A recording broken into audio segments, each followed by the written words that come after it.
no fools on the heat. My people are no fools on the heat. You must learn my people. All right, ladies and gentlemen, good evening and welcome. And this is Open Mic Wednesday. It is a great pleasure to come to you today with what is going on where we call Ground Zero, referring to the Federal Republic of Amazonia. Ground Zero, that is our Ground Zero. Thank you for tuning in, and please do me the favor as usual, if you are watching by way of Facebook, YouTube, you hit your share button and let everybody out there know the anchor man is here. I did not plan on coming live today, but with the events going on in Bamenda, I thought I should come on and pass a message to those in Bamenda, in particular in Amazonia in general. So please do me the favor, hit your share button as I come back to share with you what I have. So we can rule from Cape to Cairo. You must free my people's hands. So we can rule our purpose land. I wanna know who owns the land. Who wanna know who owns the land? Okay, now listen carefully. Chinese are ruling the Chinese land. Japan is ruled by Japanese. England is governed by Englishmen. America is governed by Americans. So, Africa must be ruled by Africans. I wanna know who owns the land. We must rule from Cape to Cairo. We must rule our purpose land. We want to know who owns the land. I want to know who owns the land. Aslan.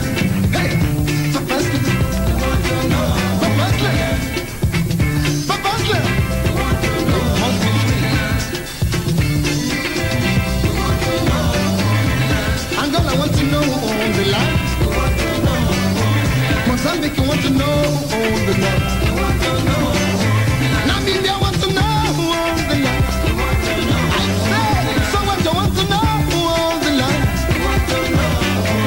Zimbabwe want to know who owns the land. African freedom fighters want to know who owns the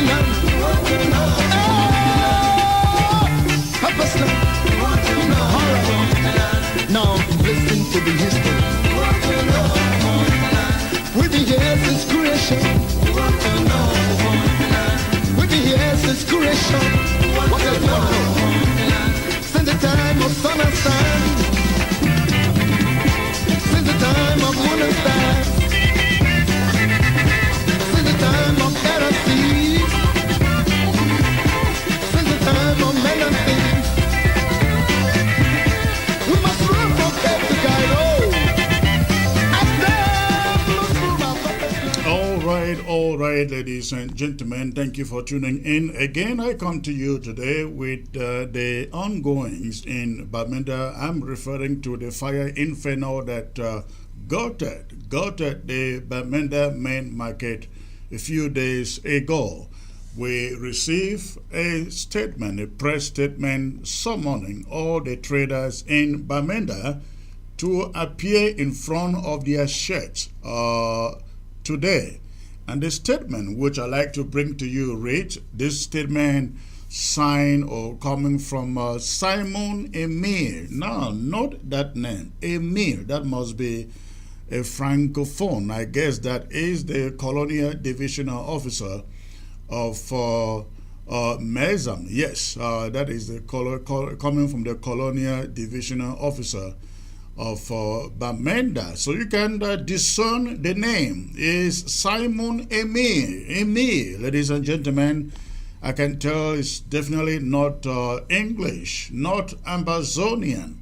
So the statement coming from the colonial official says, the senior divisional officer of Mezam Division informs all those who were affected by the fire incident that took place on the 22nd of August at the Bamenda main market in Bamenda, in Bamenda second subdivision, to be present, to mark present at their respective business sites on Wednesday, that was today, on Wednesday, the 28th of February, 2024 at 10 a.m. prompt, for the assessment and evaluation of their damaged shops. Now take note, the reason for their summons, for what? For the evaluation of their damaged shops. Now that is important, because I'm coming back to talk about that. They should come, the statement continues, along with photocopies of their national ID card and other documents testifying their rights of ownership, and other documents testifying their rights of ownership. The senior divisional officer counts on the sense of responsibility of all those concerned, and to be present on time for this very important exercise. Again, that came from the office of the colonial divisional officer in the Bamenda, summoning all the traders who lost their shops in the Inferno on February the 22nd to report in front of their shed today, Wednesday the 28th, in what they consider accounting and taking of ownership and assessment of the loss in their shops.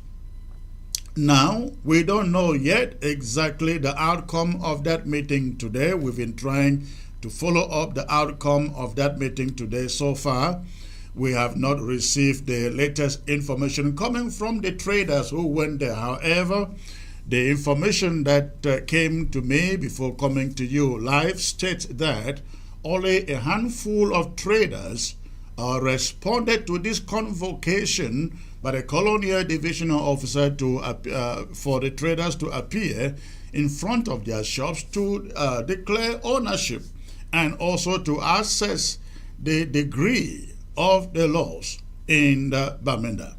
Now, before I get further into this, I'd like you to take a look at the images of the shops emerging from Bamenda, the damage. Last time I was here was when the incident happened, and I said over 40 shops burnt down. But ladies and gentlemen, at this moment, they're counting over and above 300 shops.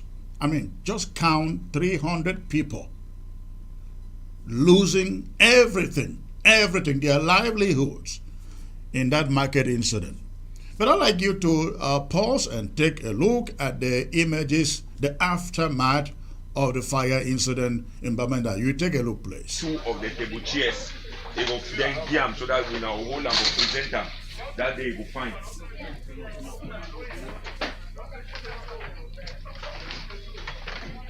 Yes.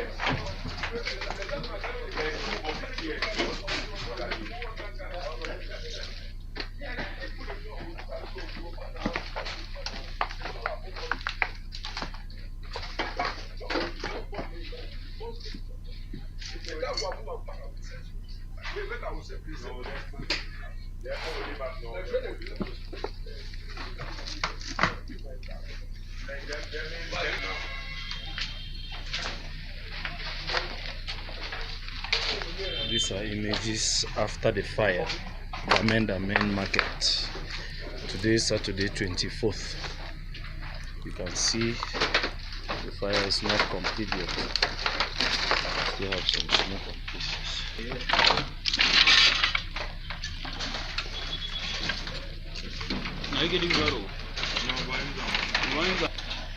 Yeah, boy the Vahanya, don't work at ping na the hanya, ping na iron for go sell them, for them for waiting anya. And then that's you see all my work ping na iron. So as you can see, there's this smoke today the 24th. Today Saturday 24th. Yes, there is still smoke. So you can understand the intensity of the fire. Since the other day until today, there is still this kind of smoke. You can understand how intense it was. You can see the whole of this line, all the sheds, the whole place is down, completely down. These are images after the fire. I say if you finish even 2 of the table chairs, it will then jam so that we now hold and present them. That day you will find.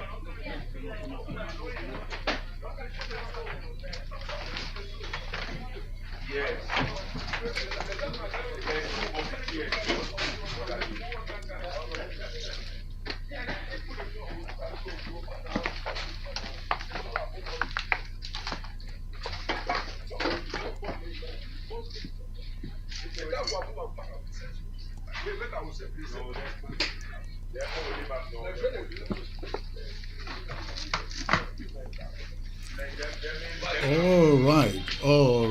All right. Again, ladies and gentlemen, you are looking there. You are looking there at what is left of the charred market, the charred market of the Bamenda main market from the fire incident of a few days ago. What you are seeing there on your screen is what is left. It's what is left, and the damage has happened on that fateful evening of February the 22nd. Again, you are looking at what is left of the Bamenda main market. Hundreds of people lost their livelihoods in this market. And so far today, the colonial officials of the city convoked the traders to show up in front of their shops, the empty buildings, the fallen walls, the charred, everything that you find there. The colonial officers in Bamenda invited the shop owners who lost their shops to show up there for some what they call accountability, and the exercise to determine who actually owned the shops. So that exercise took place again today. We have not received details of what actually went on, but we are told that not many of the traders showed up. Not many of the traders showed up. Now, what is funny about that exercise is that I don't understand how people lost everything. They lost everything. I believe the city was asking them for their IDs. They expected them to come to the scene with their IDs in their documentation to prove that they own the shops. Forget about the goods in the shop. They needed the traders to show up with documentation to prove they own the shops. Now, that is strange. The reason being that they cancel all the rents in this market are paid to this Bamenda City Council. The Bamenda City Council is in the place to know exactly who owns which shop in that market. I hope somebody is getting this. The Bamenda City Council is in the place to provide evidence of who owns which shop in that market. And so it sounds kind of awkward to me that they will ask the owners to come out today to present evidence of their ownership of the shop, knowing so well that most of those documentation probably was burned in the fire Inferno. I know for sure that when the tax collectors come to the market, where do the traders get their documentation or whatever to prove? For example, if you are owning a shop there and the month or the year is over, because I understand that the rents are paid yearly or quarterly. Now, when the tax collector comes to collect his rents, Where do the traders get the receipts to present ownership of to prove ownership of the shop? Of course, from their drawers, from within that same store. Those receipts are not in their homes. The receipts are in the shops. And if you own a shop that burned to the degree that we see here on the screen, tell me if a piece of paper will be left in that shop. But this is the point. This is the point. The Bamenda City Council, to whom rents are paid, or who are the tax collectors, or who rent the shops in this market, they know exactly who owns the shops. And they can produce evidence. The paperwork, I believe they are computerized.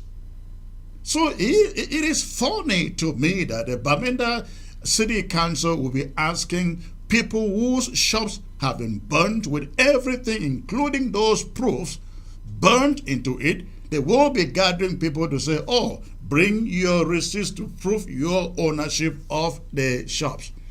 Well, many of the traders did not show up. And I now understand that the councillors said they will continue the exercise until everybody has shown up and proved ownership of the shops. So we are waiting to see what goes on there. But I think there is something a little bit bigger than that that informs the exercise they are doing here. In a civilized society, when an incident like this takes place, what the government officials do is go around, meet the owners, console with them, ask them what they need immediately to get their lives going.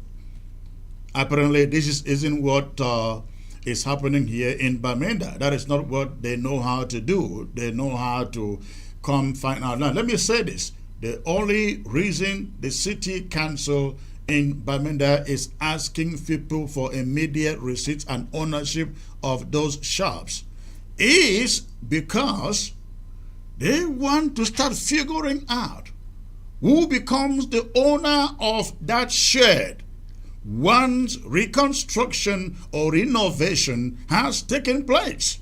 And I will explain why when I get there. I believe that is the only reason. Again, I said here the last time, I think it was last Monday, that I was here, that we have received quite a number of complaints coming from traders in the Bamenda main market, just as it was in the food market, that the city council is conniving with francophones. They are conniving with francophones to sell the shops. I mean, if you cannot pay your rent on time, they connive with francophones who are lined up with the Bamenda City Council to buy off your shop. They go to the city council, bribe the city council officials, give them a lot of money, and say, hey, kick those guys out, give us the shops. We are ready to buy it. In fact, I learned it's a big business. It's a big business in Bamenda with the city council. All the francophones go to the city council, they line up in their numbers, and they buy shirts in Bamenda, be it at the food market or Bamenda main market. They go ahead of time, like 6 months, even 1 year, put money to the city council. The next shirt that is ready, I am ready for it, or they are ready for it. That is what has been going on in Bamenda, in which is the reason why we have received calls and messages from some of the traders saying, hey, please, you guys should help us. This is what is going on in the Bamenda main market. And so I wouldn't be surprised. Which is the reason why I said where the fire started has to be. I just wish there are some independent investigators. Unfortunately, they don't exist in that country. If you had independent investigators, they will get to the bottom of why and how the fire started. But not in this case. But the point is, if there was going to be any, don't be surprised. Don't be surprised. The perpetrators of this act may be coming from the Bamenda City Council, and I mean the perpetrators of this fire, those responsible for the fire, and I explain why to you. Frederick Ndifang, who is now in exile, living in Nigeria, who used to be the president of the traders traders union in this same market, over the years had fought a battle with the city council of Bamenda, and the battle was over efforts, attempts by the Bamenda City Council to come over to the market, bulldoze the market down. The Bamenda City Council wanted to come and bulldoze the market down. Not because they wanted to make it some modern market or renovate it, make it look better. No. The idea was to go into the market, bulldoze the market down, rebuild the market, make the church smaller to accommodate Francophones who are lined up in the city council of Bamenda to own shops in the city in the city market. And so there was serious resistance against that effort until Frederick Ndifang had to run with his life. He is in exile today because of the Bamenda main market. Because he fought against rebuilding, he fought against bulldozing the shops and rebuilding the market with the intention of making the shirt sizes smaller and accommodating Francophones into the market. That was the idea.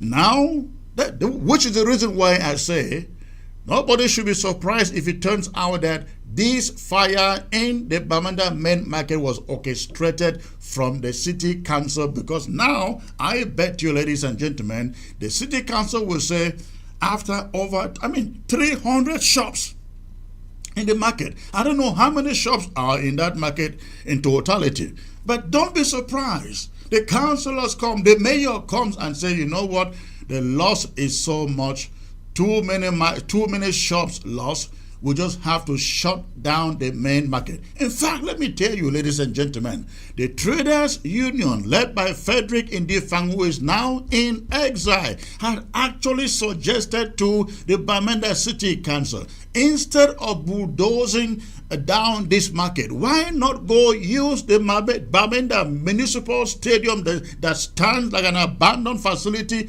erect a modern market with better shops in there and rent it out to the public? No, but they did not want to do that.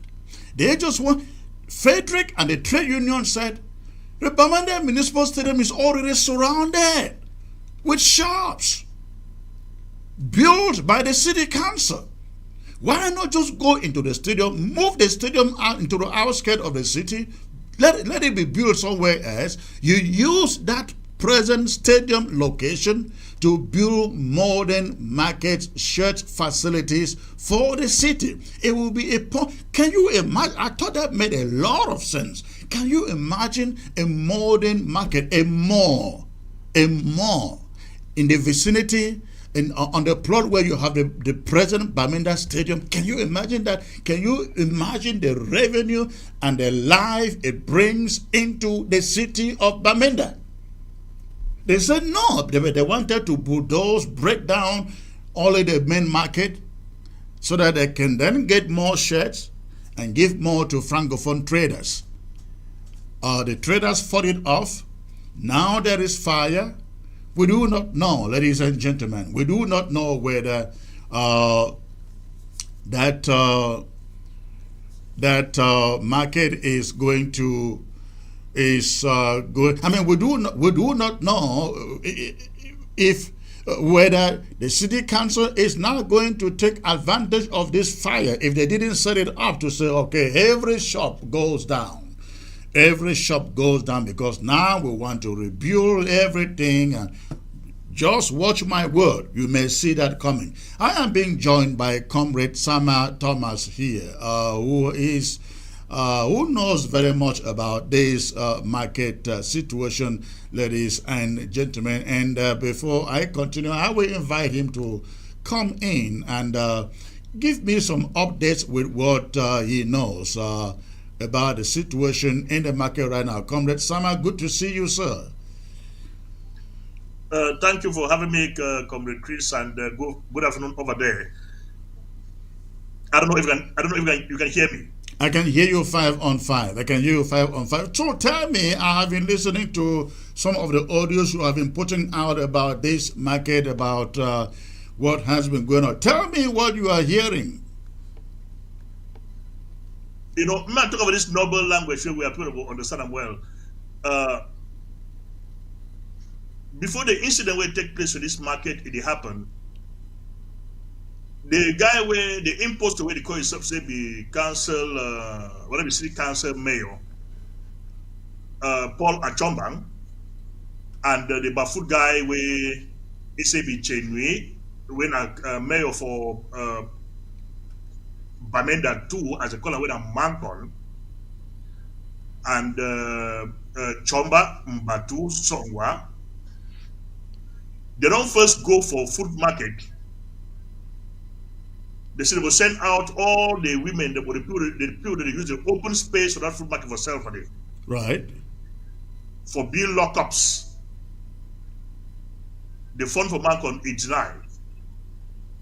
They said don't be locked up for that people because it's an open market where the common person where come from village carry to the camp, if you get a space, we will put them down for sell them for this. So it will be lockups for them. It then like say these guys never still respect that order, say make no be lock over that place. It go further for even broke Mancon people their houses where they get land certificate where they neighbor that market. For say if they extend the market to that area for build sheds them for them. The purpose for them for build those sheds I be a victim of that scheme when I happened to be introduced. For say make it will call would-be traders, say make they can pay money for secure a shed or a space we will create them for traders. But when you pay this money for secure this space, you need to pay them now into the council coffers. That's who do you pay it to who? They open a private account for credit union where people will pay that money for the hundreds of millions. I mean say hundreds of millions. We pay for Abende. He buy 2 70-seater bus, new ones in the middle of second hand. From that money, it go into partnership with Vatican Transport Agency. Maybe I keep that side. As Abende, if you don't teach these guys how to deal with the common man, Paul Achombang, they don't find means, they don't thief all the money where they feel for thief them, it need to be enough. So the CCE don't come up with this scheme for construct sheds for market, so as to lure people for can't give them money, they don't get enough money for thief. Coupling it up with La Republic election will come up next year. They say they must do something for precipitate, following their master. But the master planner of all these things, na Atanganji, when I appoint Paul Achombang like the city council mayor for Bamenda City Council. In collaboration with that Irangotan waiting for obstacle the color Lele Afrique and the so-called pro-consul SGOs and DOs. Now the gang that with the gang up caused this mayhem where they go on for Bamenda. because money for La Republic for the elections next year, day. So they will find all means to say, make these gangsters, we don't put them in place, make them raise money for their campaigns. Don't you think that is a wide conspiracy? They wouldn't have to burn a market to get money for their campaign, right?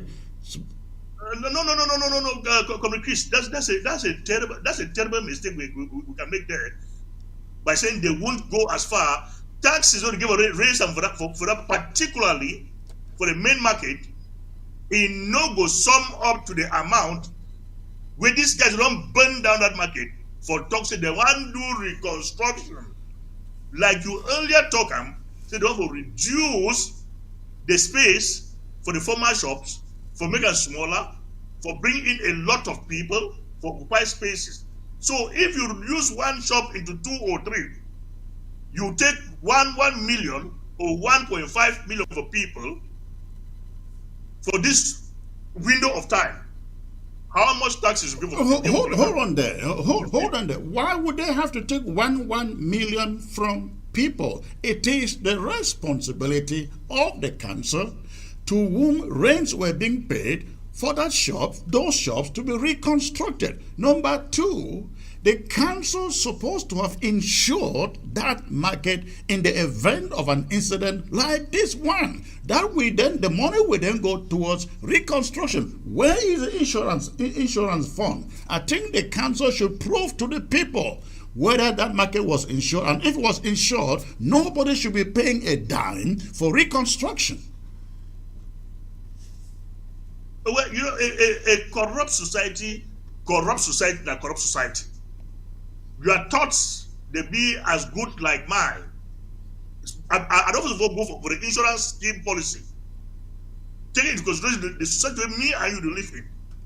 So that thing that it so will happen. For me, if I rent house for Europe, the owner of the house, it pay insurance for the house. Me too, I pay insurance, pays with me a renter. In case fire catch that house, the owner insurance will cover that house. Why the owner insurance it will cover the articles inside his shop, but the building supposed to be insured by the city council. They not do them that one. Where for normal society, each and every individual where you shop bond get for all the council responsible for pay. But because now a well masterminded ploy by these thieves, this group, they will get for bond that market so as to lure these people. If no be you, they come back for can pay that money for regain the little space located now for you, they will get a new person for come own that space. That is what Bamenda did. Bamenda will take for people who want shops or stores for the new food market lock-up area for Mangonde, 700,000 francs. While for Tarinkon, it will take 700,000 francs. For the open space, the little 1 by 1 square meter space where people like we get shops, we give for own them, you give for apply them through the council. Each space will cost 700 francs. Where you pay them, and that money will pay them into Bamenda, the private account where open up with the credit union. Will that money will ever be accountable for so far as the council? And the money was meant for what? For construct the shops, then they give you you buy a guarantor. Yeah. Say when they will construct the shops or the stores, you will get a store for this. Or when they will make the open space for market day, when they take steel and pin them for huts, you will get a space for them. That was a whole scheme. But the money will go now into the private pockets. First of all, the market for food market now French, what is now French it be constructed, now it be financed. So all the money where individual will pay for get shop for the enter for Bamenda in pocket. So too, Paul Achombang and young gangsters, they don't come this time around. They say maybe we'll do the same thing because elections will come over Labrono next year. Maybe Labrono say you Paul Achombang for Bamenda City Council, you go raise this much because we're not there for campaign. So each minister he get for go back for your own subordinates, simply raise money for their campaign next year. That is why these guys choose for set that market ablaze. Because through that means, when they talk about reconstruction, they will lure these people come back, who can pay them money. One ambitions today will be 1 million. It will be at least 1.5 million for secure a space for you for that market. So imagine, Comrade Chris, say 300 people, as it claims like 300 people, their stores burn.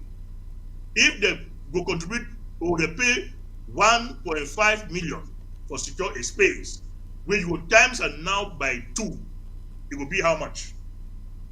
Yeah, of course, that is a lot of money, a lot of money. Now, this is what I am suggesting to every shop owner in that market.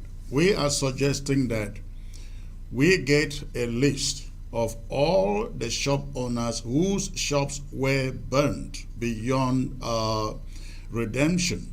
We need to know who on. We need to get a list of the shop owners with their shop numbers.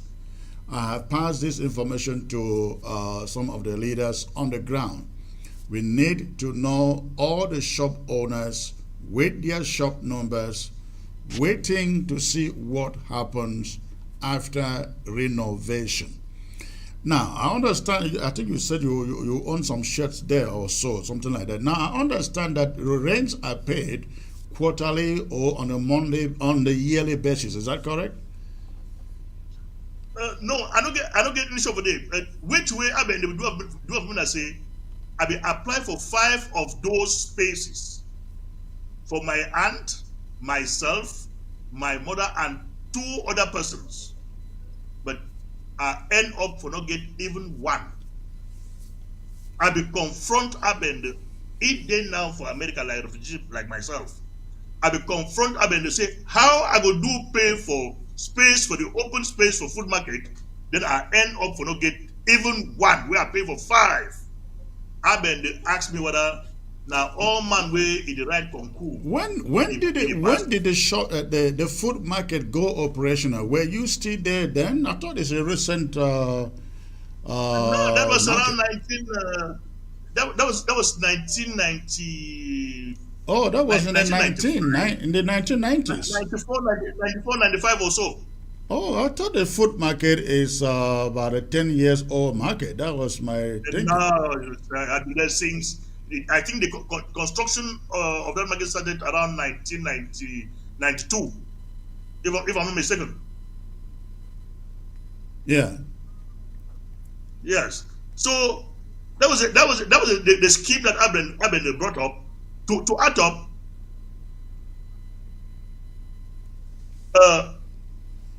Njia Tanga has caused Lele Lafrique, the city council mayor of Bamenda, that the salaries of all council workers should be reduced by 70%. That it is a presidential decree, but there is no decree that has been signed for Bamenda City Council alone in that country to reduce their salaries by 70%.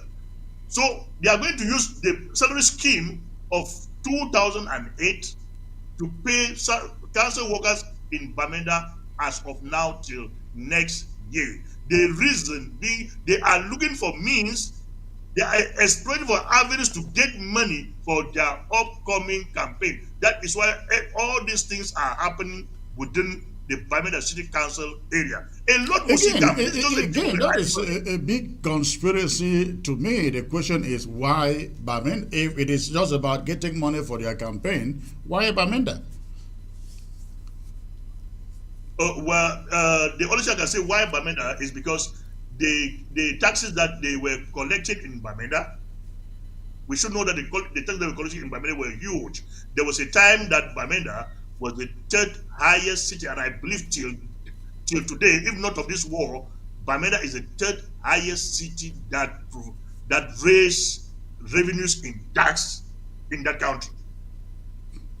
The third, after Douala, Yaoundé, and Bamenda. So that money is not still coming in as it was coming before because of the war that is raging on in Bamenda. So the only means for them to get this money is to go to individuals that they are 100% sure that they will get money from them, or they come up with these schemes of burning down places like this so as to get that money there. Well, we are again very, very closely monitoring what happens in Bamenda with the church, with the stores, what the city council does as far as renovations and the traders is concerned. We want to see those shops returning to the original owners, unless, except in a situation where the original owners say, well, the shop is there, I no longer have money to operate one.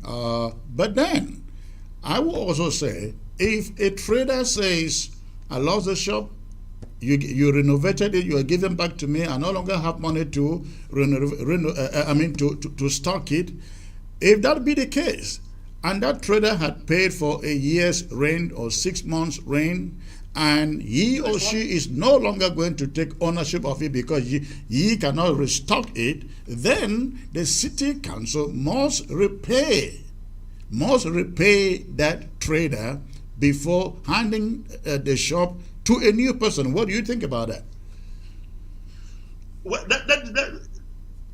I've paid for that space, maybe upfront for 1 year, and it happens that fire has erased that space, destroying my goods.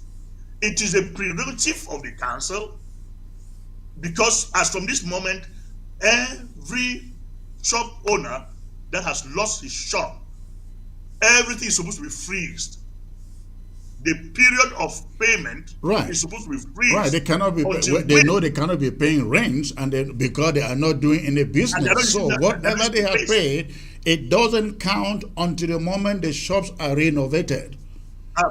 Yes. So if that is the case, and you renovate the shop, if I'm not capable of running business again in that space, you refund me, or you give me the opportunity to hand that shop to another person that will refund my money. That's subletting. That should be the only way that people can be protected. Secondly, you were talking about insurance. There are two people that are responsible with the burning of that, that are responsible to repay traders' money in that market. Is the city council mayor, or the city council and the electrical providers in that city. For had it been the electrification of that market was well wired with systems that would go off in case of fire, then the whole market couldn't have gone down. So the so-called nail, or they call it whatever that is there in the AESONL, or they call it what, is also responsible for the fire that has raised down this market.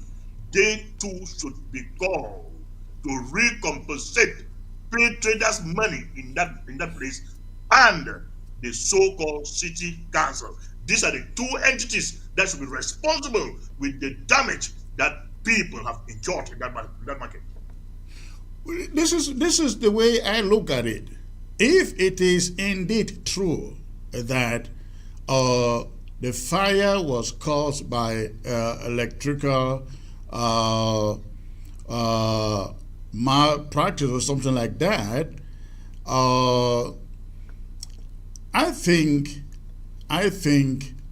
the electric authorities, to call them, is it NEO or something like that? They call it AES Sonel. No, it's no longer Sonair, right? It used to be Sonair. Now they call it Neo. This is AES Sonel. Okay. So, again, it's very difficult to say for now that the cause was some electrical malpractice because you cannot prove it. I don't know who can prove that. However, if it turns out to be true that it was electrical malpractice, I think our people should begin to learn how to do what they call in the U.S.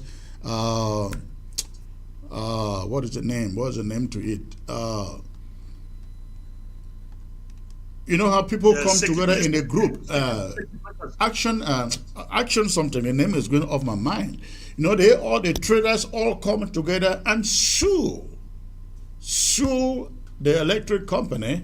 That is, if they can prove that the cause was through electricity, because the same Frederick Ndifang, who is in exile today, had proposed that there should be the electrification of Bamenda should be completely redone. In fact, you quoted a situation where some wires were being,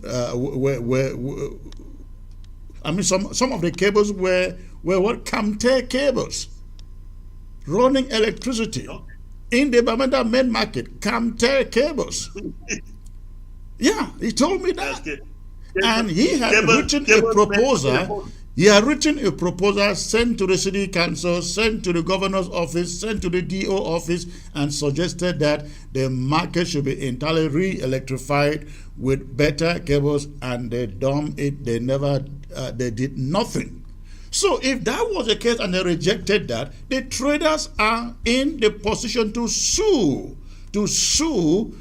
the electric company, sue the city council for not doing that. Because they cannot be crying foul now and telling people, oh, it was electricity malfunction that caused the fire. They were in the position, the proposal was there, it was sent to them from the very traders who suggested that there should be re-electrification of the entire city, of the entire market. They didn't do it. They should be sued. What about Comrade Chris?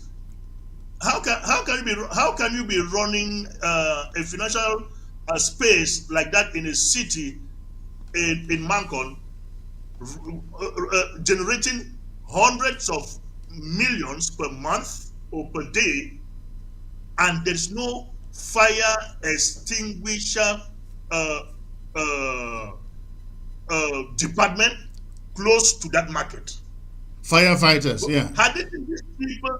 Had these people meant good for our people, there could have been a fire extinguisher department in that market or opposite the market with water provision in that market. You need not to say our water, our vehicles have run short of water, so we are going to fetch water elsewhere. No, at the spot, you are collecting that water from the spot to extinguish fire in case of fire in that market. But there is no fire extinguisher department in that market or anywhere close to that market. Is that how you run this? But again, that is the more reason why the shop owner should sue. What are the protections that the city council... I'm bringing up this point because that's an element that they should use to sue the council. Yeah. What are the protections that the city council that collect rents from them have to show them that their investments were protected? So all they want is to get money. They care less about protecting their source of income, but all they want is how can we get. They don't need to protect anything. If you want to protect yourself, that's a business. Absolutely. We will leave from there and go to another subject. But this is what I like to say before we move on to a different subject. We are appealing to all the traders who lost their shops in this Bamenda Inferno, the main market Inferno. Please organize yourselves. Put your names together in the list. And every one of you make sure that when you make the list, put the number of your shirt against your name in that list, we want to get it. We want to get the list of all the traders who lost their shops, and not just the list, but also your shirt number. We want to get it because we have your bags. I want you to know we have your bags here. So do us the favor. If you want us to help you, do us the favor. Put the list together. Put the shirt numbers against each name. Let's have that and wait and see what the city council does with or after reconstruction. That is very, very critical. At least, even if you don't have money to go back and reinvest in the market after it is reconstructed, we will make sure that city council refunds you whatever you had paid for rent in arrears. That must happen. But also we also want to make sure that the people taking those shops after renovations are the original people, not some francophones. We are watching this. Because they cannot take out ambas and bring in francophones to occupy, to own the market. Just imagine 300 shops lost, and they bring in, even if there are only 100 francophones, that is too much. You can't tell me that 100 Southern Cameroonians, Ambazonians, do not have money to go reinvest in those shops, which is why we have our eyes on the authorities of the city council in Bamenda. This will bring another war, I can promise you, if things are not done right here. And we again are asking all the traders, organize yourself. You can sue the city council. If they are asking you money to reconstruct the market, no, you have paid rent. The city council is supposed to take an insurance policy on that market to protect your investments in that market. If they don't have one, you guys have to come together, sue them. They're supposed to have an insurance policy. If the insurance policy doesn't cover your investment, it at least covers reconstruction in the event of fire, as we are talking about. This is very important. All right, Comrade Sama, I see you want to say something there. Yes, I really want to say something there. I just want to say this: all the traders in that market shouldn't give a dime to Paul Achomba for the reconstruction of that market. Right. And to add up, anybody from La Republic that will give his money to Paul Achomba to have a space when that market is reconstructed, that person is gonna lose and lose that money. For we will not allow our people to be stranded in favor of francophones, in favor of La Republican citizens who will come to get what our people are supposed to get. That is the only source of survival for the people of Bamenda, and we are not going to let it go to anybody. Pay your 1.whatever million to Paul Achomba, you will lose that money. That space has been destroyed by Paul Achomba and his gang, but if it is put up, we will put it down if it is not meant for our own people.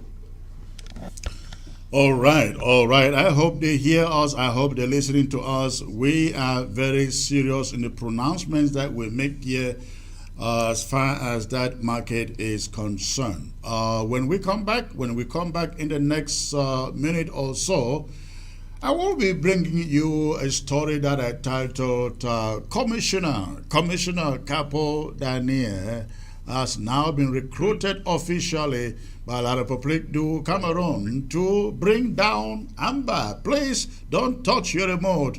I will be right back.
ABS can help you reach your target audience like never before.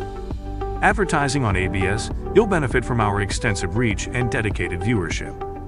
We offer special advertising packages during primetime slots and popular shows.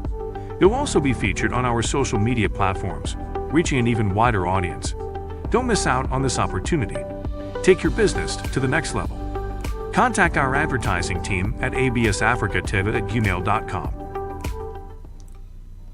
All right, ladies and gentlemen.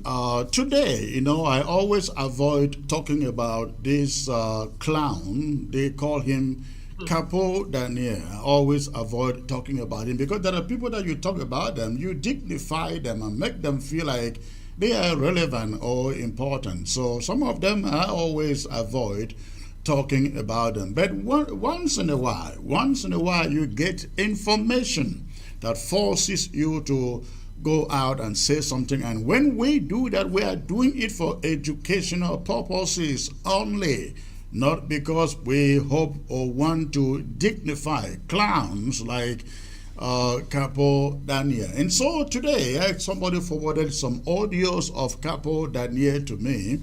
In those audios, Capo Dan is appealing to Ambazonia restoration fighters on ground zero to lay down their arms. Lay down their arms because he is in negotiations. He is in negotiations. You can see the commissioner himself right there.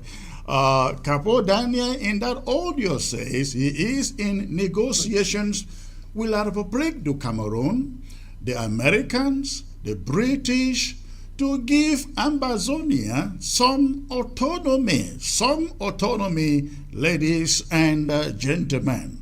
Again, he is pleading to the fighters to lay down their arms because if they do not lay down their arms, they may miss an opportunity, and that opportunity is La République du Cameroon will integrate those fighters into their police force. Those are the words of Capo Dan in that audio. He is appealing, telling fighters on the ground to disclose to him their location so that when La République du Cameroon goes attacking those who refuse to lay down their arms, their location will be spared.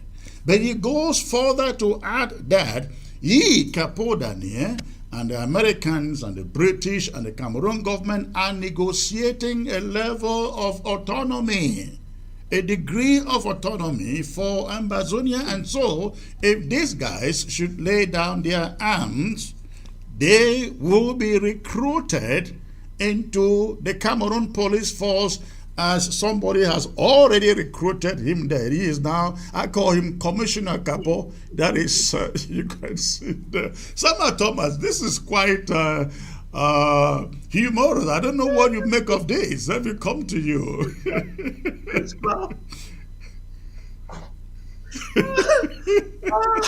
I really hate to listen. Okay.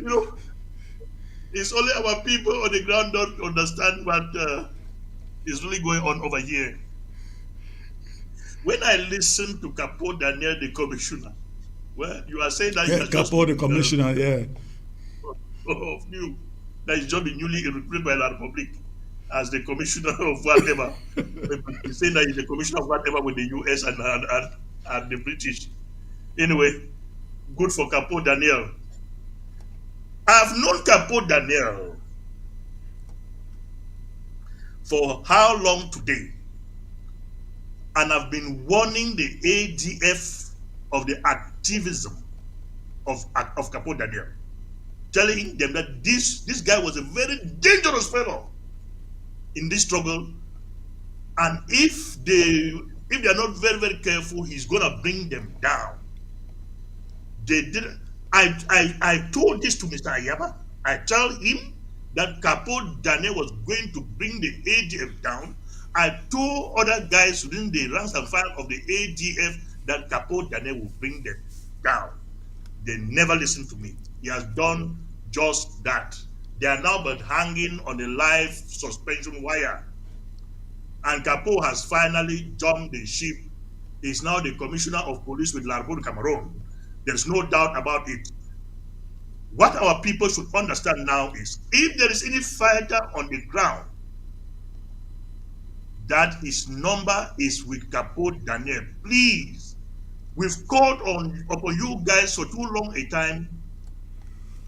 Change your number. If you know Capo Daniel is having your number, change that number, and never you guys let Capo Daniel have your telephone numbers again, for he has jumped ship. Let me go to what Capo Daniel was saying, that if anybody on the ground is believing in the stupidity that Capo Daniel was spewing out there, that Capo Daniel, I met with the British government yesterday, I met with the American government, I met with the Canadian government. You listen to the mystery audios, right? I really listened to that crap, which I was pissed off, and had to tell my fellow comrade who sent it to me that, please, I don't want to be listening to this guy, because this guy is making no sense. And our people, when our people are listening to this news, and they would think that he's doing anything. The American government, we are talking about a government. This is the IG, a well-constituted setup. We are finding it difficult to penetrate the American system, to talk with them. No, Capo is special. He succeeded. You know, he's been a diplomat since the days of Sissoko. Then Capo Daniel, as an individual, yes, is now negotiating with the American government, the British government, the Canadian government. Capo Daniel as an individual, I am negotiating, and you listening to him on the ground can believe to that crap. If you can believe to that crap that is coming from Capo Daniel, then you yourself as an individual, you have a problem. Do not listen to anything coming from Capo Daniel, for everything he says is coming from the deepest pit of hell. The American government, even for La République, which is a country, to have their way to talk with the American government is not easy. I'm talking about La République Cameroon. Before an individual call Capo Pamela Daniel talking to the American government, anybody who listens to him and takes him serious, we need to take that person to a psychiatric center to see, for those people to check if that person's head is correct inside. For there is something absolutely wrong with such a person's head. Well, but you know, this is what we are trying to do here is quite important, because for those on ground zero, if they don't know this guy, they listen to him, they may think that, oh, this guy is very serious, he's a fighter, he is doing some work, especially our fighters, because they do this and take 100,000 francs and send here and there to use in convincing them. Already he has done a lot for others to be picked up or surrender, go to the DDR. Now he's coming up with this new strategy, and the new strategy is La République du Cameroon is about to integrate you guys into the police, into their police force. So all you need to do is let me know your location, so that those who receive this message but refuse to comply, they are attacked. Your own location will not be attacked, because they would have known where you are.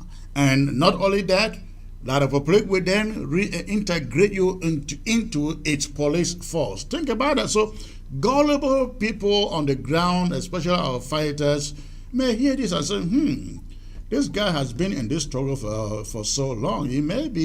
This guy might be serious, especially when he says, I heard in those audios, he said he just came out of the meetings. The meetings are continuing. In which they're talking with the Americans, he's talking with the British, and they are negotiating some autonomy for Cameroon. So essentially, he is trying to play ahead of time. Before the negotiations are over, make sure you surrender, so that you are relevant in the Cameroon police force. That's what he's saying. Let me also educate our people on the ground about the issue of Capo and his police force recruitment. Please, Capo was saying that you will be recruited as a council police. Capo is right. Capo has crossed over to Canada for the short while that he has been in Canada, and he has found out that in a purely English society, the police force is run by the municipality. So it's not even La Republic that's going to recruit you as a police, but it is the mayor of your municipality that will recruit you as Yeah, a because police. but it makes sense there, right? It makes sense there because if now look at it this way, if La Republic is giving them some autonomy, that means that the mayor has to choose the police, right? So it's making sense there. In America, the government does not have every county and every local government. The mayor appoints the police. Control the police. Yeah. The police is So, a local. Yeah. Capo is right. But let me ask the guy in Benakuma, if you want to be Capo's recruited police via the mayor of Benakuma, how much is the salary of the mayor of Benakuma, and how much do you think is going to be your own salary? Do you think the salary of your boss will be smaller than yours as a police? So by the end of the day, you've been fighting for the past 8 years, or you've been fighting for the past 7 years, just to turn around to go and be recruited by the mayor of Benakuma to be paying with 10,000 francs. Where have you been fighting for over 7 years because of 10,000? So think twice. The boys on the ground who are fighting, like I've said, distance yourself from Capo Daniel. Do not listen to his lies. He is talking to nobody, and nobody. The international political system is not that which Capo Daniel is trying to sell out to you people, because I cannot, as an individual, go to talk to the Belgian government, for instance. I can create a room within the Belgian government for the Southern Cameroonian people to talk to the Belgian government, and not me, Samuel Thomas, negotiating with the Belgian government. That is not true. It cannot happen and will never happen. So, do not listen to the lies of Capo Daniel. Distance yourself from him.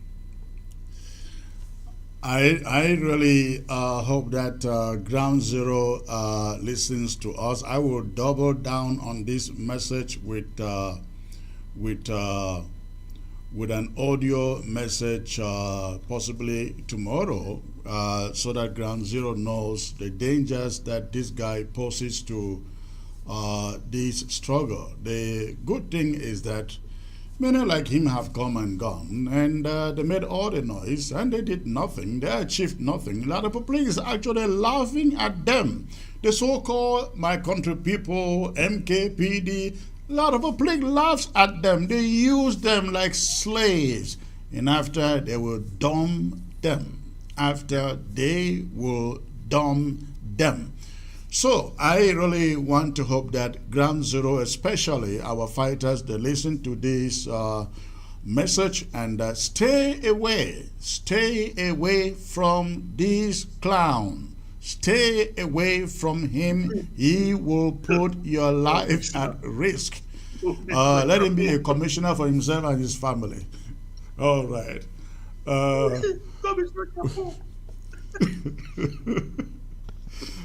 right.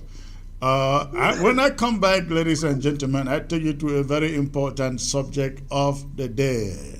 The State of the War tour. ABS can help you reach your target audience like never before. Advertising on ABS, you'll benefit from our extensive reach and dedicated viewership. We offer special advertising packages during primetime slots and popular shows. You'll also be featured on our social media platforms, reaching an even wider audience. Don't miss out on this opportunity. Take your business to the next level. Contact our advertising team at absafricatv@gmail.com. ABS can help you reach your target audience like never before. Advertising on ABS, you'll benefit from our extensive reach and dedicated viewership. We offer special advertising packages during primetime slots and popular shows. You'll also be featured on our social media platforms, reaching an even wider audience. Don't miss out on this opportunity. Take your business to the next level. Contact our advertising team at absafricativ@gmail.com. ABS can help you reach your target audience like never before. Advertising on ABS, you'll benefit from our extensive reach and dedicated viewership. We offer special advertising packages during primetime slots and popular shows. You'll also be featured on our social media platforms, reaching an even wider audience. Don't miss out on this opportunity. Take your business to the next level. Contact our advertising team at absafricativ@gmail.com. ABS can help you reach your target audience like never before. Advertising on ABS, you'll benefit from our extensive reach and dedicated viewership. We offer special advertising packages during primetime slots and popular shows. You'll also be featured on our social media platforms, reaching an even wider audience. Don't miss out on this opportunity. Take your business to the next level. Contact our advertising team at absafricativ@gmail.com. All right, ladies and gentlemen. What you find on your screen is a special tour of yours truly that is coming up beginning March the 30th. March the 30th in the axis of Maryland, Washington, D.C., and Virginia. We had a meeting here at the interim government. We discussed about educating, taking the message of the state of the world, the state of the struggle to Amazonians around the globe. We decided we're going to be organizing tours to an outreach into our different cities, our different states here in the USA and in Europe. Those tours, they will be taking us to Central Europe. We're thinking about Belgium hosting that.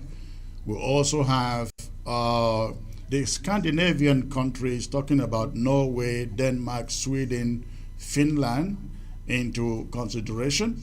We also have England on the schedule. Then in the USA, we are starting with Maryland, Washington, D.C. area axis. That is, again, March the 30th.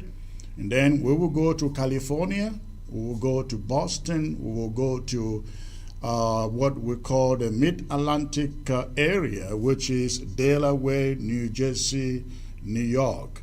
Delaware, New Jersey, New York. And we're also hoping that anybody in Rhode Island and Connecticut, if you want to join, that will be great. Joining the Mid-Atlantic area for the Meet the People's State of the World tour that I will be making. And then we will go to Boston, we will go to Minnesota, go to Chicago, go to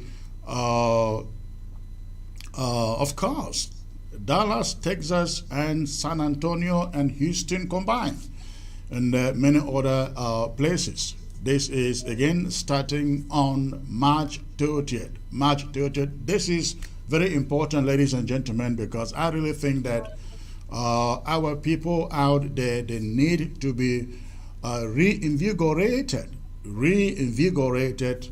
develop the interest to see that we win this war. When I make these trips, I come around, I can answer you. I can answer questions that I will not answer on television. I can answer questions that I will not answer in the public. I can explain things to you that otherwise you will not hear, which is why this is very important. So we are appealing to every Ambazonian. You want to understand where this war is and the precise direction and the strategy we are taking. I am appealing to you, plan to be in these meetings. When you hear that I will be in your town, in your city, in your state, or close to you, please make plans. Make plans to be there. It is very, very important, because if you don't know, you don't know. You don't know, you just don't know. And many people are sitting on the sidelines because they don't understand what we are trying to do. Our style, our plan, the roadmap. Many people do not understand it. But when we come into smaller settings of meetings where there are maybe 50, 100 people, and we're holding special meetings, especially some of our stakeholders who have supported this struggle from day number one financially, and they are still doing so. We owe them explanation as to how we move forward. And this is the main reason for these tours that I make around the country, the USA, Europe, and maybe the Middle East. We will talk about that. I'm in Asia. We will talk about that with our colleagues in that part of the world. But that is what is coming up. Comrade Sama, you are out there in Europe, and that discussion, we plan that we are coming to your neck of the wood out there in Belgium. We have not put a date yet, but I guess in the days ahead we will figure out the date. Are you guys in Belgium ready to receive the comrade in arms? Well, I believe that the people that are ready to receive the comrade in arms are there, and they are ready to receive him whenever he is coming around for our story of reorganizing Belgium, which I'm going to do that in the days or weeks to come. We'll call our first meeting to see how we can revamp the struggle here in Belgium. For quite some time now, we have been sitting on our own law resolution. Guys say what? We are inactive, but I want to see. I've been contacting people from behind to see how we can reactivate Belgium before now carrying that process to other areas of Europe. But I think that idea, I've already put it out there, and a good number of people are showing interest that we should reorganize. Wonderful. I think this is the moment to do so. This is the moment to do so, because if we do not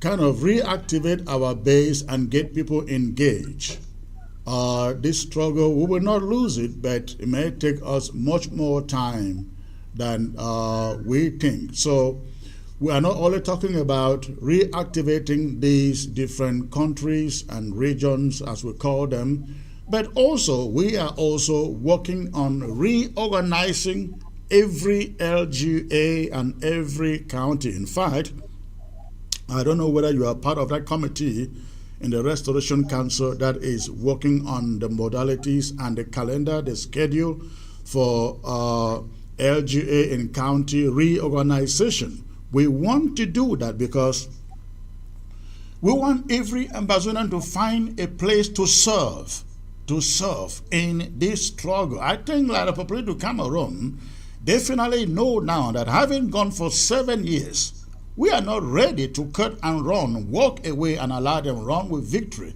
which is the reason why we are doing this and asking every Ambazonian, please locate your county, locate your local government area, locate your country and your region, especially in these tours that I make.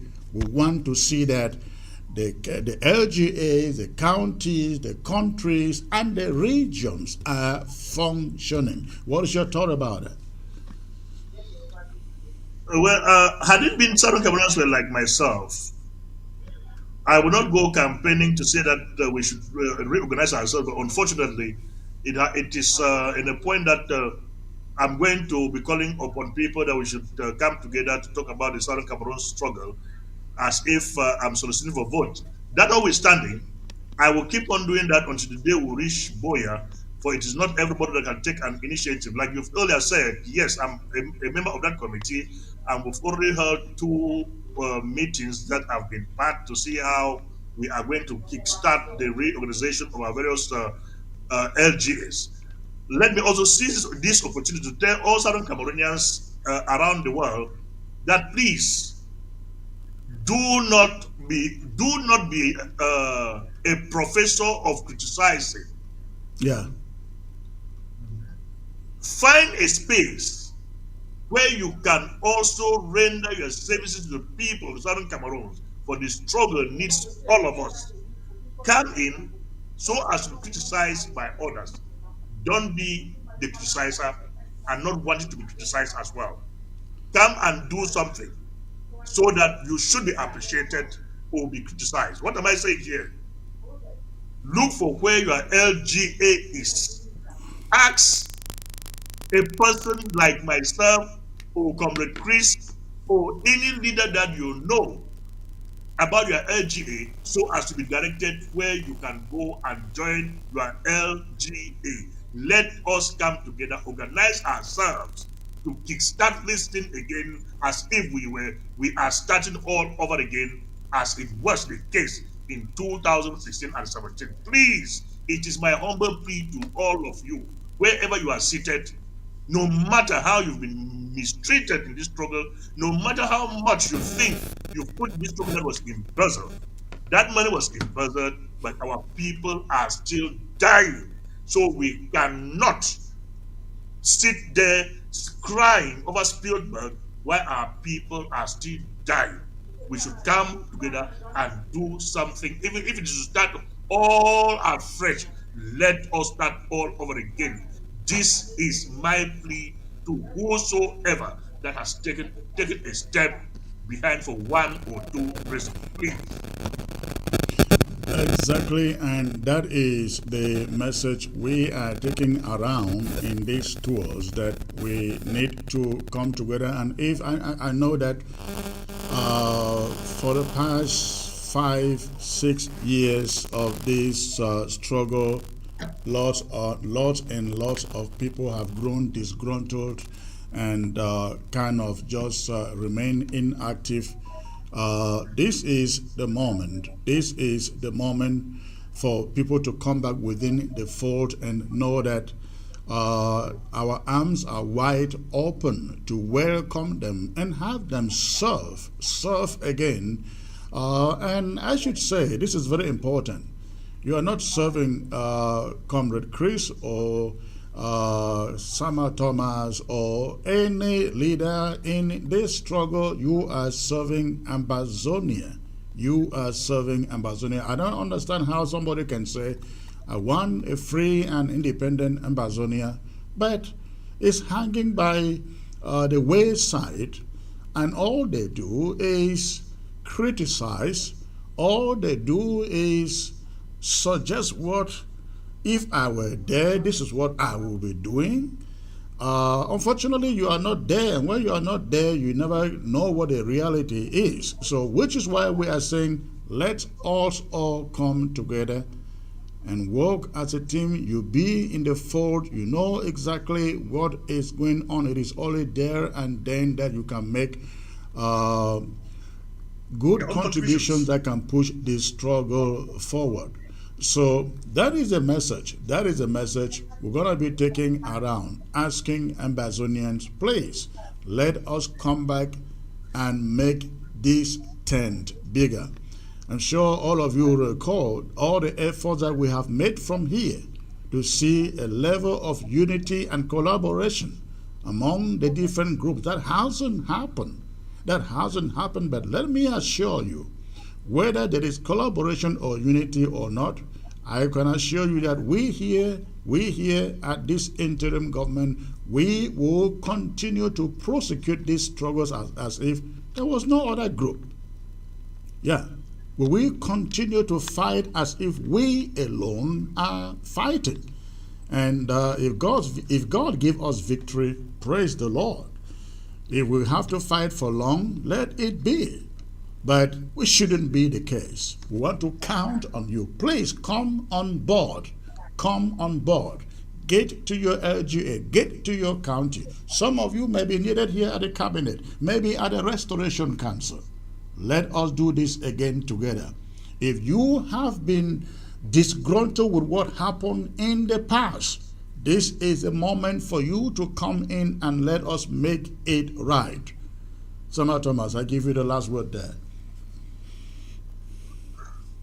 Well, for those that have been saying that Sama Thomas has embezzled money, I hear a lot of people saying that Sama Thomas even built a 10-story building at Kwende, which I don't know where that house is standing. But that notwithstanding, please, if I've built a 10-story building and you think I've done that, maybe I built that 10-story building because I was occupying a position that was opportune to control money. Come and remove me from that position so as to sit there and do the right thing. But if you stay away, it therefore means you want that embezzler to be there and continue to embezzle money, of which you keep on crying that is embezzling. So please, I still keep on to plead with you people, come in, let us reorganize for you guys to take positions of responsibility so as to remove some of us who have mismanaged anything so far as this story is concerned, and do the corrections for all of us to move forward as a united people. All we want is Boya and nothing else but Boya. This is not the time for politicking. We should allow politics. When we reach to Boya, there and then Sama Thomas will become a politician. But please, for the moment, we are talking about the war and the war only, and not soliciting for votes.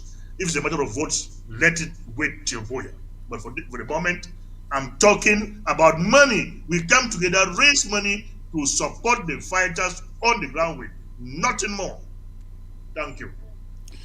Absolutely. Again, the tours are starting with Maryland, Washington, D.C., and the Commonwealth of Virginia. So if you are Ambazonian and you are strongly for what we are doing, that is taking back our country, please, I will like to see you at that event on March the 30th. The venue is still being decided.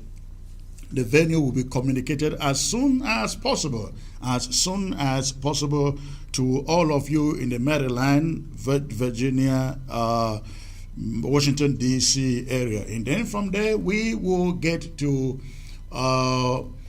California. We will get to California from there. Then from California, we probably will be going to Chicago, Indiana, Boston, Minnesota, the Midland area, that is Delaware, Pennsylvania, New Jersey, New York axis, and other places. Then we will go to Europe. In Europe, we hope to hold a single gathering around Central Europe. I believe that will happen in Belgium. If not Belgium, maybe Germany. Then we go to London. We'll go to the Scandinavian, which is Finland, Denmark, Norway, Sweden. All right, I get to the phones. The phone line is there on your screen. Let me get to the first caller here. Hello, sir. Hello. Hello. Good evening, Comrade. Good evening, sir. Good evening. Good evening, sir. Yeah. Where are you calling from? Yeah, I'm calling from Victoria. Okay, and what is on your mind, sir? My mind is just about the clown called Capo Daniel. I believe Capo Daniel is the only Judas Iscariot in this issue of struggle.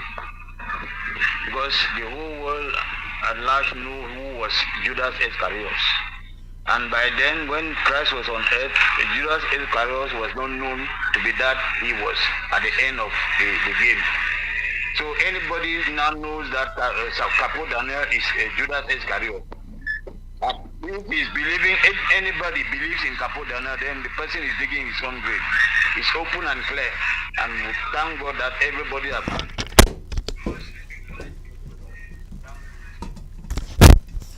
All right. Thank you. I hope that people on the ground, they get your message. All right. The phone line is open, ladies and gentlemen. You are free to go ahead and call. You are free to go ahead and call. Let's see, especially if you are in Bamenda and you are one of the traders or you lost your shop. You lost your shop. I'd like to hear from you, know what you guys are thinking and what your plans are. You don't have to reveal your name or your identity. You just need to call and say, hey, I'm one of the traders from the Bamenda market, main market, and let me know what you guys are thinking out there. Hello. Hello. Hello. Yes, this is Dr. Epa. The Honorable Dr. Epa, good to hear your voice, sir. Thank you very much. I just want to contribute to the situation in Bamenda regarding the burning of that market. Okay. It is good that Honorable Sama Thomas and yourself have discussed about it, and we don't even feel that even if the traders in that market take the matter to court, anything that they will get, because this is something which was well arranged by La Republique enablers, and therefore even if you took it to court, they will not do any, the court will do nothing. So our people should just make the list of those who have lost their shares in the market, as you have advised, and who are going to handle that in the near future. In fact, they are not supposed, even if when the market is reconstructed and they are asked to pay some, they are not supposed to pay even a dime. They have to be compensated for everything that has been burnt. In fact, the government should give them, the so-called La Republique government should give them money to buy more articles, give them the shit free for them to go back there. They are not, the strategy La Republique is using has failed. I think it cannot work. Well, the fact is that anybody who own a shop there already paid for either a quarter or a year, and the question will be how many months were left. And so, as you rightly say, they don't have to pay a dime, not for reconstruction. No, it is the responsibility of the city council that collect rents, and who's supposed to ensure the market to rebuild. But I'm adding that the city council should also pay for their articles that they have that are burnt. As simple as that. Well, let's hope that happens. Yeah, no, but that is why it's supposed to be. In the United States, the government or the city council is going to pay every person who had a share in that market, compensate them enough money for them to buy more articles. Right. Absolutely. As simple as that. All right, thank you for the call. You're welcome. Hello.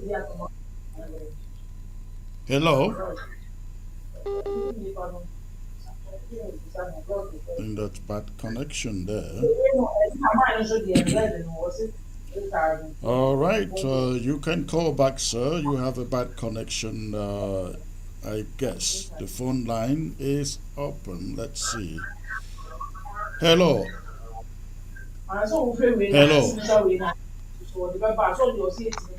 Yes, good evening. Good evening, sir. Where are you calling from, please?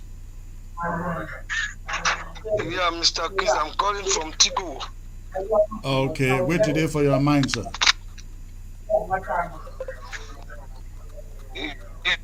Yes, I want to just congratulate all Tamakamos is doing. Okay. Hello? Yes, I'm hearing you. Yes, we have, yeah, I want that I will privately talk with you privately. Okay. Hello? Yes, go on, I'm hearing you. Yes, there is, I want us to talk in private. All right, then you send me a message. You send me a message reminding me that you are the one who called. Yes. Yes, I am home from. I am here in Tico. Okay. All right. So call me after. Call me after. Or send me a message. I think your network has a Bad problem. connection. All right. Thank you. All right. The phone line is open. Go ahead and call. If you've been trying to call, go ahead and call. I like to hear from somebody in the Bamenda main market, please.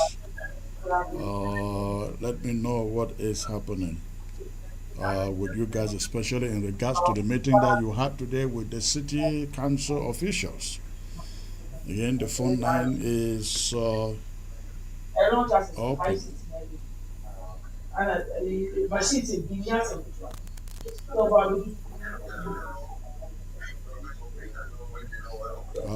can see some of you having missed calls. Try calling back if you have to call.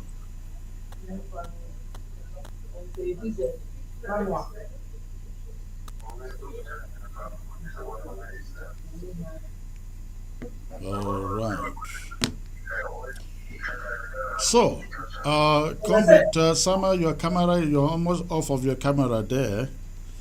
Adjust yourself there.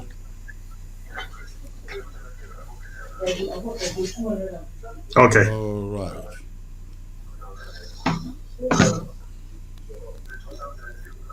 Hello.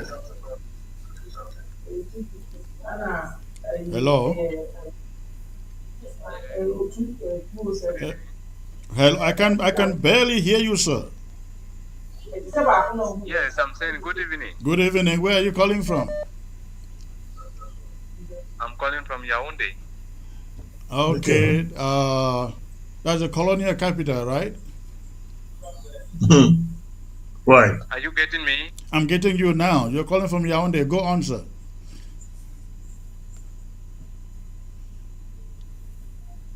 Hello. I think the network situation is not that good.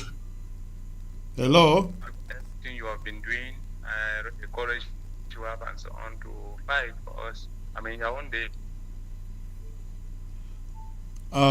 Call back, sir. Call back. If I can barely hear you. Hello.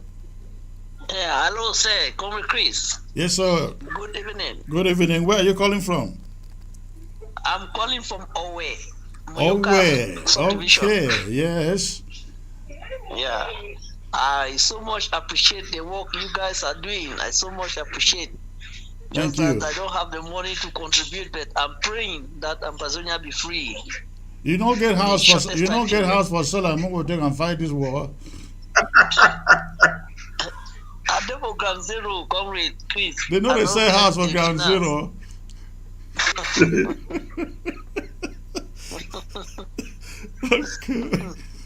Okay, go on, sir. Thank you. Thank you. I appreciate your compliments. Okay, comrade, Chris. All right. Okay. All right. The phone line is open.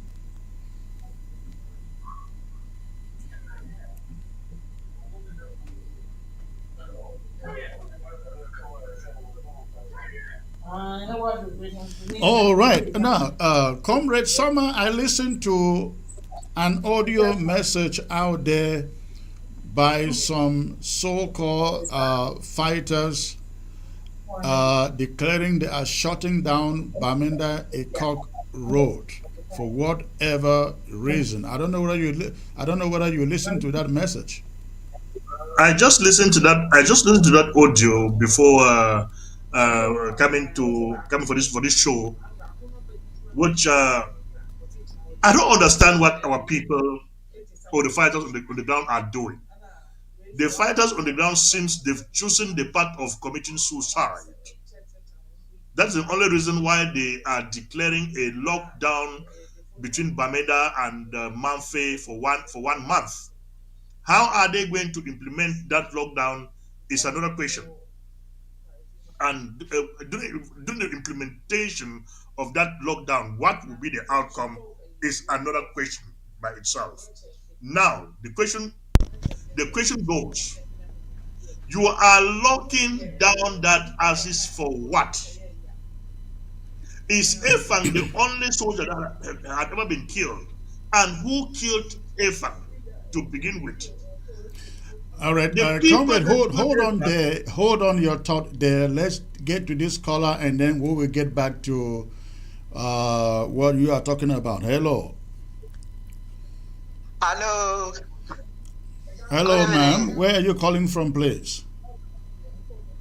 Come on, Faye. From Manfe. Okay, what you do for your mind? Yeah. Okay, I want to talk about the LGA and the tours you are planning to take. Uh-huh. Yeah. I wish to say that for the LGAs, the fighters on the committee that I heard you people talk about, is it working to draft a code of conduct for the fighters on the ground and maybe the nomenclature? Because some of these fighters they don't have, I don't know whether they have hierarchy. They don't respect others. When they reach somewhere, they do whatever they like without. So I wish to. I'm asking whether we draft a code of conduct for them, because the civilians who are supposed to be the third player is supposed to be supporting them. They are sending them away, and the enemy is using this opportunity. They're taking away the civilians to fight us back. So I wish a code of conduct that will help them to know how to know the value of the third player in this game, in this war. Yeah. Which is a civilian.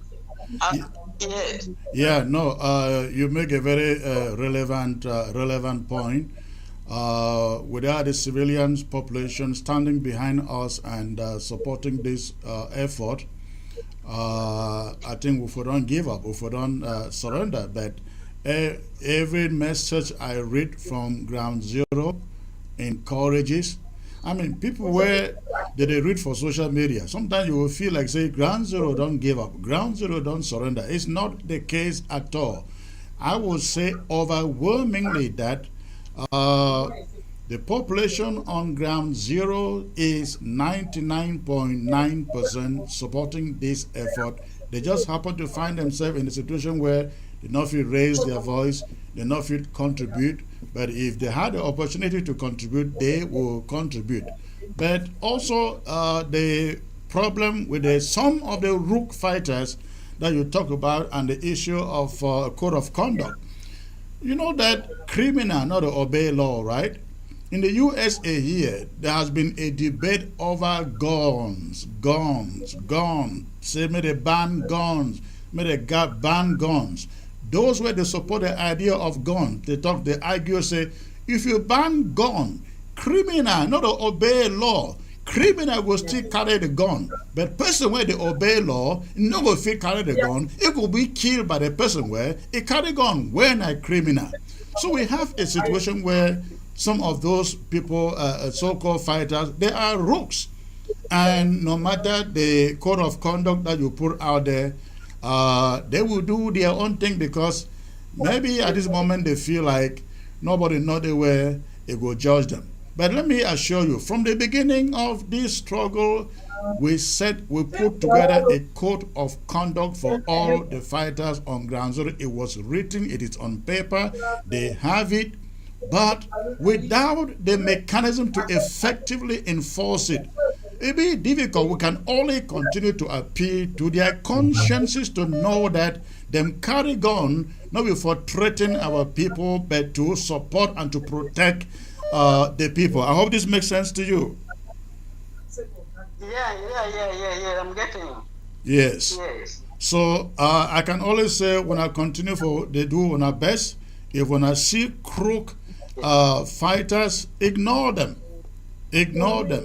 And what we're also trying to do is tell the good ones to fish out the bad ones among them, because The good ones, they're not going to sacrifice their lives, do everything to save their country. But there are some bad ones who just want to mess up their sacrifice. They know that.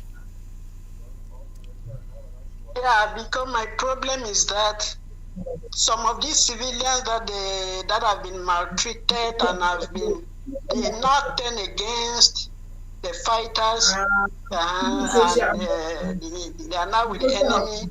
So our fighters need to reconsider the value of the civilian population, making friends with them, being friendly. Right. The people who give them food, who can hide them from the enemy, who can give them information, who can direct them where to go, where to be, but they antagonize them, which is not fair. And it's costing the fighters a lot because they are dying. Right. Well, thank you very much. They don't have any power without the civilians. Right. Absolutely. You are correct. Thank you very much. Thank you very much. Okay. And for the tours, as you people will be touring, wanting to revamp the LGAs. Now that you people are over there, you are divided. The factions. Some factions are controlling FACO. Some are controlling this part. How your IG is going to do this organization? How are they going to collaborate with the other factions that are doing their own things different? Yeah, let me say this. This thing is not about who control where and who control which part and who control which thing. For as long as that effort will be genuine to liberate Amazonia, I don't care about that. We here for this interim. We here for this interim government. Even fighters, where we know they control them, when we see them say that they do the right thing, that they fight like a public, they know they attack our people, our civilians. We send out support to them to encourage them to keep on doing the right thing, irrespective of whether they are directly under our responsibility or not. I mean, if anybody were safe an Amazonian territory, that's all we want. It's not about who saved it. That is true. That is true. Yeah, it's not about who did it. It's not about who did it. It's about whether we did it. So the tours where I talked about, it just being for reinvigorate our support base. Without our own people in the diaspora supporting financially, we're not fit for support those boys on the ground where they sacrifice their lives. That's what we are trying to do. Okay, and another thing is. Yes, I hear you. Seems you're lost. Yeah, another thing is, you people who are the leaders, these LGAs, these fighters on the ground, do you have a firm grip on them, knowing that these LGAs has this number of fighters, this number of this and that they too can be accountable, giving you reports and so on how they function down here?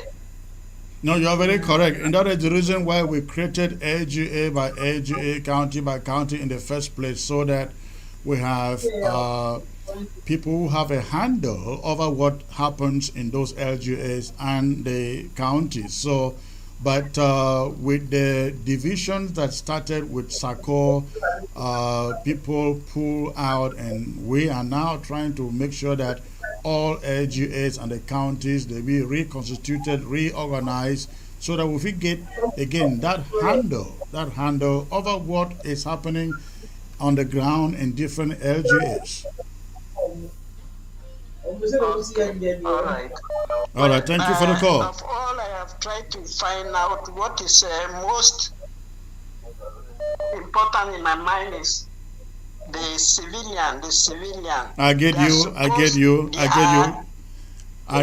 Yes, we will try to do our best to keep on talking to the boys to make sure they treat our civilians kindly. Thank you for the call. Let me try to get some other callers. All right. All right, thank you. All right.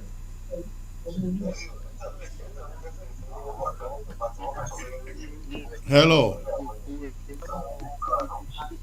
Hello.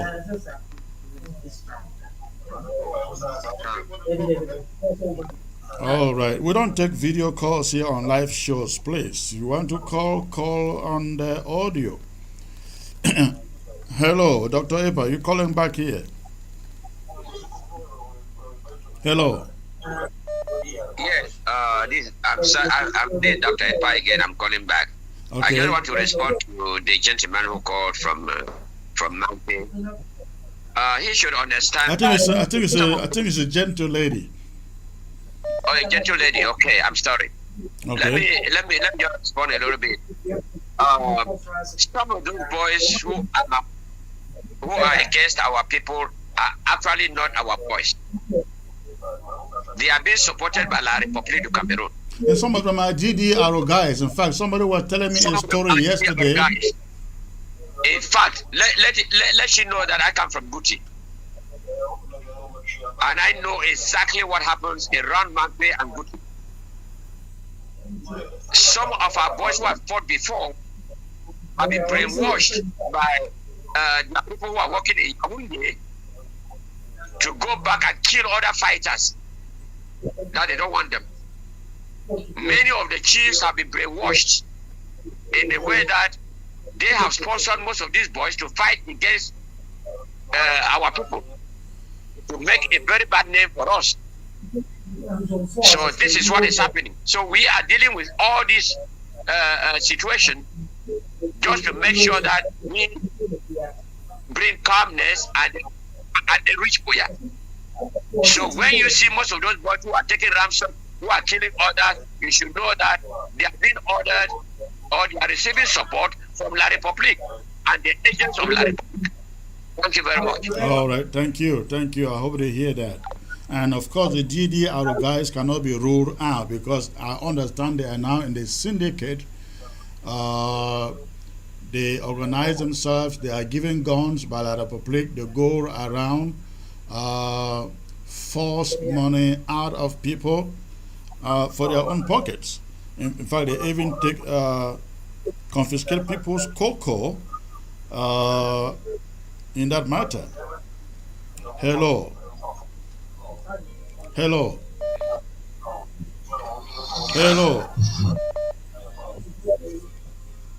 All right. We do not take video calls here, please. We do not take video calls here. You want to call me on the plain line. Capo Dan's plans are dead on arrival. Thank you, Comrade Chris, for always updating our people to know what is going on in this struggle. God bless you. All right. Thank you, sir. I appreciate that. Hello.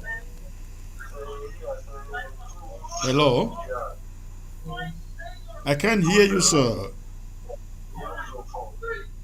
Good evening, sir. Good evening, sir. Can you lift up your voice a little bit? It's quite low. Yeah, I say good evening. Good evening. Where are you calling from? I'm calling from Indian country. Indian country. Okay. What today inside your mind? Yes, sir. I recall from Indian country. Yes. What today for your mind?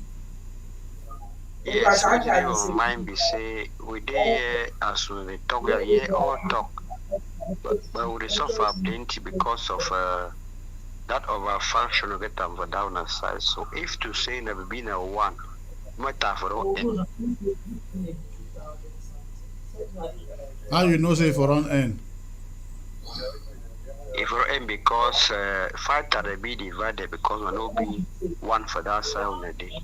From day number one, fight that they don't be one before. Even when we were one. Yes, they feel be because No, I said they don't. I said they don't. I asked whether they don't be.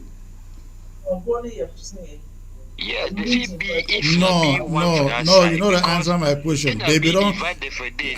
You know the answer my question. Answer my question. They don't be one before from day number one where we will talk with one voice. Yes, they belong the B, but till they be one, the fee you know be one two, but not be any man one being a director, one being a one be on. If not be one for that side, this thing for don't the fighter will be united here. All right. Okay. Thank you for your opinion.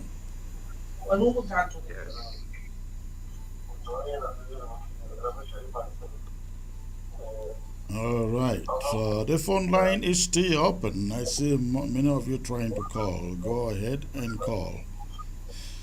So, Honorable Sama, we were talking about. Hold on a second here. Hello. Hello.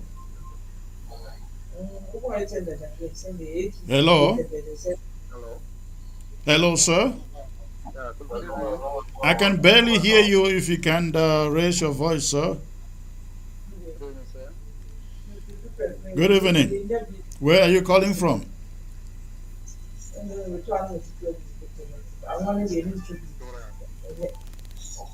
From Victoria? Your voice is too low. Do something. Raise your voice, sir. I'm calling from Victoria, sir. That is quite good now. Okay, wait today for your mind. I just called to appreciate the good work you guys are doing over there. Thank you. I just pray that unity should be among all of us. Mm-hmm. Okay. If we are united, it will be nice. Absolutely. So I just really call to appreciate you. Keep up, sir. Thank you. Thank you. Thank you. Have a great night. A better one to you, sir. I'm sorry? All right.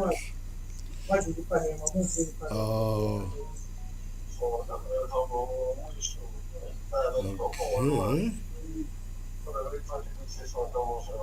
Hey. Hello. Hello. Hello. Hello.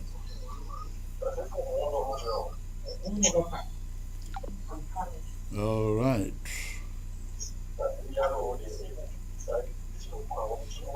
Good evening, sir. Please. Hello. Hello. All right. You call and answer and you don't respond. And this listener writes, good evening, sir. Please, I have a very big worry about the discrimination going on in Pinyin. The soldiers are doing completely another thing. Apart from terrorizing civilians and more to that, they charge huge sums of money for a dead person before he or she is buried. Sir, Pinyin is really suffering since the only General Okoro left. It's not been easy on the civilians over here, sir. Don't be worried. Okoro will be back, okay? Okoro will be back, and when he is back, you can trust that the situation in Pinyin will be better. All right. So we were talking about this so-called lockdown that I hear some fighters talking about announcing locking down Bamenda, Batibo, Manfe, Ekok Road. We'd like Ground Zero to know that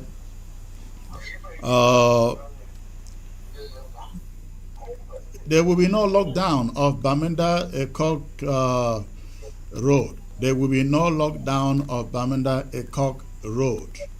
There has been no fighter who has died and was shot down Ambazonia. If that were to happen, we would have done so for Field Marshal the King, for this, what is the guy in the Chacha. Indian? I mean, we would have shut down for so many of them who have died. But we are not going to shut down any part of Ambazonia for one fighter who was actually a liability to the struggle for any reason. Comrade Sama. Yes, the fighters on the ground are talking of blocking Bamenda Cock Road for 1 month. I don't think they have a sense of reasoning, being that the people you want to punish for 1 month, not to travel, got nothing to do with the demise of Chacha. The people that have something to do about the killing of Chacha are La Republic's military, so they should go and face La Republic military, because you are blocking innocent and ignorant people from going about with their businesses. Why the people, the culprits of Chacha's death, will be plying that same road, and you cannot do anything to them. This is to further frustrate your own security, further antagonize your own security. The civilians are your very first line of security, like the comrade on the ground was saying. The very first people we have to protect are the civilians, and not go about antagonizing the same civilians that are supposed to be our own security. Okay, if you block that road for 1 month, no civilian is plying that road. If soldiers are coming from left or right, who is going to pass that on information to you? Nobody's going to give that information, and the soldiers will come right where you are to meet you there and kill. Does it make any sense? Why go about punishing people who knows nothing about what had happened? Only a stupid man can sit and take such a decision. That is not the end of the war, and that is not the only person that has been killed, and is not the last person that will die. You yourself taking that decision, tomorrow might be your own day. If you die, how many lockdowns are we waiting now to call? Because you yourself you've died. Or if a group of you guys died, how many months of lockdown or years are we going to call because you guys have died? So, to be on the safe side, people who have taken that decision that there should be a 1 month lockdown between Bamenda and Manfe should rethink again. For that is an irresponsible decision taken, and they must stop with that nonsense, or else they are only but digging their own graves to jump into it. Absolutely, and let me add that if those fighters who want to lock down or announcing a lockdown for Bamenda, Manfe, Ekok Road, and I also hear them threatening people inside Batibo as if the people in Batibo killed Efang. The people, the civilian population, did not kill Efang. La République du Cameroon killed Efang, and if they should have any revenge, they should be targeting Cameroon soldiers and not the civilian population. I hope the civilian population gets this message. Let them target the army, the Cameroon army that killed Efang. And the revenge is dead on them, not on the people of Batibo, not on the civilian population that is using the road between Bamenda, Batibo, Manfe, Ekok. For what reason? So please, everybody ignore that nonsense called lockdown for 1 month of Bamenda, Batibo, Manfe, Ekok Road. And if you are in Batibo, you guys go about your business as usual. If they are so angry, so annoyed that Efang was killed, they should go after those who killed him. That said, we will call it a night here. Comrade Sama, thank you for being on the show. Look forward to having you again in the days ahead, sir. Thank you, Comrade Chris, for having me. All right. And once more before I go, I would just like to remind all of you out there about the tours. Please be awake and get ready. If you want your city or your town or your state to be included in these tours, you guys in your city can come together, organize and say, Comrade Chris, we'd like to have you here too. In fact, I forgot Canada. We are going to Montreal, we will go to Toronto, these two places. So please, if you are a true AMBA, an independentist in any of these states, countries, cities, please begin to rally friends and all independentists together. Let's turn our struggle around with many hands coming back to the table. Thank you very much for tuning in, and may you all have a great night.